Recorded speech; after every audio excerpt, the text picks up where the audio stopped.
Siyasi şərhçi Asif Nərimanlının fikrincə, İranın Azərbaycandakı səfirliyinin İsrailin müharibə coğrafiyasını Xəzər və Qafqaza genişləndirmək təxribatlarına qarşı mübarizənin zəruriliyi haqqında bəyanatı, Trumpın hücum xəbərdarlığı, Sepahın isə ABŞ-ni və region ölkələrini təhdid etməsi fonunda qəribə görünür.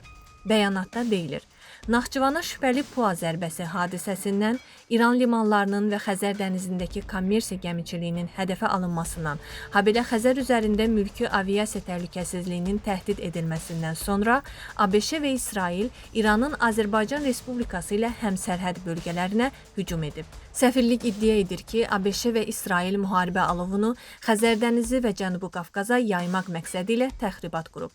Vurğulanır ki, bu təxribatların neytrallaşması üçün region ölkələrinin təcili və qətiyyətli tədbirlər görməsi böyük əhəmiyyət kəsb edir. Naxçıvana PUA zərbəsinin şübhəli elan edildiyi bəyanatda ABŞ və İsrailin müharibə alovunu Xəzər dənizi və Cənubi Qafqaza yaymaq məqsədi ilə təxribat hazırladığı haqqda deyilənlər xüsusilə diqqət çəkir və Naxçıvan ssenarisinin təkrarlanmasına hazırlıq gedir sualını ön plana çıxarır. Müharibə başlayandan dərhal sonra İran Körfəz ölkələrini hədəfə aldı, ardınca informasiya müstəvisində sionistlər Azərbaycanda məktəbə hücum edəcək iddiaları yayıldı. Naxçıvanda məktəb də daxil olmaqla mülki obyektlərə hücum edildi və məsuliyyətdən yayınmağa çalışıldı. Səfirliyin Naxçıvan hücumunu şübhə altına alması İranın mövqeyinin dəyişmədiyini göstərir. Bu kontekstdə İran səfirliyinin ABŞ və İsrailin təxribat hazırladığı iddiası Sepahın Cənubi Qafqazı regional hədəf siyahısına daxil etdiyi şübhələrini yaradır.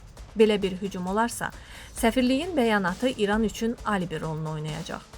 Və maraqlıdır ki, təxribatın Cənubi Qafqaz və Xəzər regionunda hazırlandığı deyilsə də, İranın digər region ölkələrində Ermənistan və Gürcüstandakı səfirliyi analoji bəyanat verməyib.